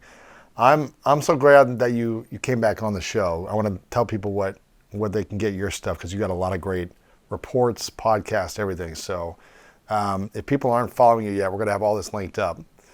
But is it more audio that you want to send people to, or the YouTube is where you focus on more for your podcast? Because you have an amazing resource that I want people to get. Well, I like both. Yeah. I think YouTube. Yeah. Okay. YouTube. Cool. But they can listen on audio as well. But YouTube's kind of where you put more focus right now. Yeah. Yeah. YouTube Okay. is. We'll link up the YouTube. It's Found My Fitness, Dr. Rhonda Patrick's show over there. But make sure you guys subscribe. Make sure you listen to it, watch it. It's amazing content. And you only put it out once in a while when you've really done research on a subject where you go deep on something. So it's important to be watching, listening, and subscribe to it when it comes out because it's all great stuff. And this stuff is evolving. The research, the science seems like it's evolving. So you're getting the latest stuff, you're implementing it, and then you're sharing it with everyone, right? Right. And that's kind of like the idea why like my exercise journey where I've come up with this how to train guide, right? Yes. It's how to train, and it's like that's from my journey of interviewing the experts and then saying, I got to put this together into a more protocols-based guide, right? And I've got a few of those where I saw the How to Train one, and they can go. It's a free guide. It's a free guide, yeah. Howtotrain.com. Howtotrain.com. Oh, sorry, howtotrainguide.com. Howtotrainguide.com. You've got a few other guides as well, but that one is really like I watched it and breaks down everything from every muscle group on how to do exactly what you need to do to optimize it, right? Right. From all the training, from aerobic to lifting to HIIT, all that stuff. Based on the experts. Based on the science. The other one you have is it's the omega-3 one too. I have an omega-3 guide. It's FMF omega-3 guide. Okay, so if you want to learn the best supplements, it's about how to find the best omega-3 supplement, Okay. like what matters, and then I list 8 different brands that are quality based on low oxidation status is big. That's like a Okay. really important one, and concentration of there's so many supplements that don't even have the concentration of what you think is in there. Wow. And Okay. so that's like a guide on like choosing the best omega-3 supplement. Okay, perfect. So we'll have that one linked up, fmfomega3guide.com. And then you've got one more, protocol for improving cognitive memory, which is huge. Yeah, it's the bdnfprotocols.com. That's the BDNF Protocols Guide. It talks about the easy HIIT exercises that have been shown to increase BDNF, as well as other things like polyphenols and how much, and other dietary factors that have been shown to improve and increase BDNF. It's why I do the cocovia. It's why I do the blueberries. Interesting. Because those increase BDNF. Yeah, I'm not a fan of blueberries, like the taste and the flavor. So the cocovia powder, I'm going to try that for sure. Try it. I try it out. Like I actually feel like you can feel a pick-me-up from it Really? too. Oh yeah, absolutely. I mean, there's a little bit of caffeine in cocoa, right? yeah, but I don't yeah. think that's it. Interesting. Because it's the blood flow. I'm almost certain. It's like it increases blood flow to the brain. And is it about the same amount as a cup of blueberries or something, or that would give you the... The amount it's a scoop, and I think it's in the protocols guide. But if you buy the Cocovia, by the way, I have no affiliation with them. I buy the powder. They have capsules as well. I buy the powder and I do a scoop of the powder. There's something about it being in hot liquid that kind of just goes to the brain. You know what I mean? Plus it has that like coffee. It's like, it feels like coffee effect. But I do one scoop. In hot water. In hot water, and I mix it up with a frother. Okay. And then it's like a little hot chocolate. It is. You have to add a little stevia or something to make it You sweeter. want It's it bitter. Otherwise you're going to be chugging it because it doesn't taste good. It's like, okay. Very bitter. So they can get all these protocols there. We'll link it up as well. And I'm assuming they're on your website as well, correct? Foundmyfitness.com or? Foundmyfitness.com. All the guides aren't there. They're kind of like Scattered. separate. Yeah. So like there's separate We'll link them pages. Up. We'll link them up for people. You're on social media as well, everywhere, Found My Fitness. What's your main social media space right now? Is it mostly on YouTube? Are you on Instagram? Yeah, I'm on YouTube. I also have a clips channel where we do release something every day. There you go. On YouTube? Definitely every week. Yeah, Found My Fitness clips. But the main channel is where we release our long interview expert series. And I'm on X, Found My Fitness, Rhonda Patrick. Awesome. And then I'm on Instagram also as Rhonda Patrick. I'm also on TikTok, although not as active. popular. We post, but not quite as popular on TikTok yet. Yeah. There's a lot to compete with there. There's a lot. You should get on there though. I think it'd be good to have someone post your content there for sure. Couple final questions for you before I ask Rhonda. I want to acknowledge you for the 20 years of consistency and also constantly researching and questioning your current beliefs or your previous beliefs and saying, how can I improve these beliefs? How can I not hold on to these? If there's something new, I'm willing to try that and share that with people as well. And I think that's really important that you're willing to do that. So I want to acknowledge you for constantly being in this mission to serve humanity, to help people learn this information, learn it easier, because it does seem so confusing. There's so much content out there teaching stuff. And, I feel like I have so many different leading experts on and I'm still confused sometimes. So I appreciate you for breaking down like an optimal day and explaining it step by step, and also trying to simplify some of these things because it can seem so overwhelming. And a lot of people don't have your brain. So I appreciate you creating guides for people. Like, here's the step-by-step approach. And I'm just grateful that you are alive today because we need people like you to help us be better. So I'm grateful that you're constantly diving into research and helping people. So thank you for what you do and for being here and for sharing this on my show. It means a lot. It's been 4 years, so I'm glad you're back. And I want to acknowledge you for implementing this in your life. You seem like I told you when I saw you a few weeks ago, and today I was like, man, you look really healthy, really fit, strong, like younger. So you're applying this to yourself, and I'm glad you're implementing it. Because sometimes there's experts that teach, but they don't do it themselves. So I'm grateful you're doing it for yourself and seeing the benefits. It seems like it's really working. So congrats on everything. Thank you so much, Louis. Those are very, very kind words. I'm very appreciative to have the opportunity to come and chat with you. And I appreciate everything that you said. It's very nice. Of course. And I'd love to come back anytime and chat with you again, for sure. We'll make it happen for sure. I think I asked you this question. I have two final questions. I think I asked you this before, but I'm curious if it's going to be a different answer. It's called the 3 truths. So imagine hypothetical scenario. You get to live as long as you want, but it's your last day on earth. And you get to live as long as you want, 100, 200, whatever you want. But eventually you got to die. You get to accomplish everything you want in this life. All your dreams come true. But for whatever reason, you have to take all of your work with you. So everything you've created in this life, you got to take it somewhere else. Whether you die, it's just got to erase, or it's just not here for the world. So this conversation's gone. All your content you've made in your podcast, gone. Books, it's all gone, hypothetical. But on the last day, you get to leave behind 3 truths. And this is all we would have of your content, 3 lessons. What would those 3 truths be for you? For all of my content, okay, not for like life. No. Okay. Just from like, the only 3 things you could leave behind, these lessons. What would those 3 things be? I would say exercise, get out there and make it a part of your personal hygiene. I think that exercise it not only makes us healthier and improves the way we age, I think it makes us better humans. I think it makes us kinder. It makes us happier. It makes us, just better people. And I think that affects the world. Yes. So if we could get everyone to like do, 5 hours of exercise a week, where they're doing like 1 hour a day during the work week, I really think that people would be nicer to each other. Wow. Okay. So that would be number one. I think number two would be social connections with the people that you love, and to foster them and cherish them. We didn't talk about that today and the role that plays in aging, Yes. which is something, it does play a big role in aging. In fact, all the super agers seem to have this, social connections is a very big, not being lonely, like losing all your friends and not having that social connection is devastating on the body and the brain, and it does age you faster. But also, again, it comes down to that like connectedness, like connecting with people. It's so good. Yes. It's so I don't know that it's better than or worse than like vitamin D, right? Like it's so important. And I didn't talk about that in my perfect day, but it actually is a part of my big day, because I have a family and I spend a lot of time with my family. Yeah. So that would be number two.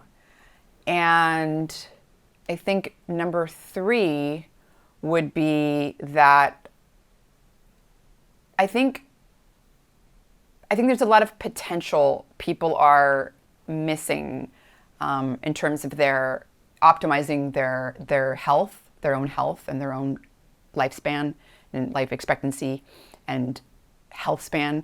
And it all comes down to shifting a focus on what you need. What are the things that you need, like, to run your body, right? So we need essential vitamins and minerals. Like if you don't get vitamin C, eventually you could die, right? So magnesium, like these are 30 to 40 essential minerals and vitamins. We need these fatty acids. We need amino acids. Like shift your thinking to what you need to fuel your body, and everything else will fall into place. Instead of focusing on what you need, avoiding refined carbohydrates. Well, if you think about what you need to eat, that's not going to be in the equation. So it already goes away, right? Yeah. And I think it's a simplified way of thinking about health, especially nutrition. Yeah. Okay. So exercise daily, social connections, and focus on the food and vitamins you need. The food and the vitamins that you need to run your body, right? To optimize it, yeah. That's beautiful. I love those truths. Simple. Final question, what's your definition of greatness? Ooh. I know, that's a hard one. So I think for me, my definition of greatness is really trying to push past my mental barriers, things that hold me back, things I'm afraid of, my fears, and to avoid thinking and seeing, to try to see less of the negative and more of the positive, seeing less of the problems and more of the solutions. I think that for me, greatness is really pushing past the fears and negativity. I think if I get past that, things are really great. I think last time I talked about honesty as being my greatness, and I think that's definitely still part of my greatness. But I think just getting past the hard stuff is greatness. So whether it's in my social relationships, or like being a parent, being a wife, being a daughter, or being a podcaster, or being a scientist, in every part of what makes me who I am, there are things that hold me back. There are things I'm scared of, and there are things that I can identify a lot of problems in without seeing the solutions. And I think that those are not greatness. I think that's holding me back from greatness. Sure. Ron, I appreciate it. Thank you for being here. Thank you so much. It's powerful. Thank you so much for being here. I hope you got some value from this episode as much as I did. If you did, please do me a favor and click the like button right now. If you like this, it's going to help share it out into the YouTube world even more for us. Please click that like button and leave a comment below on your biggest takeaway, or if you have any questions that you want me to follow up with. Also, subscribe to our channel, because when you do, you help us book even bigger guests, and I want you to have the best information out there in the world, because that's what the School of Greatness is all about.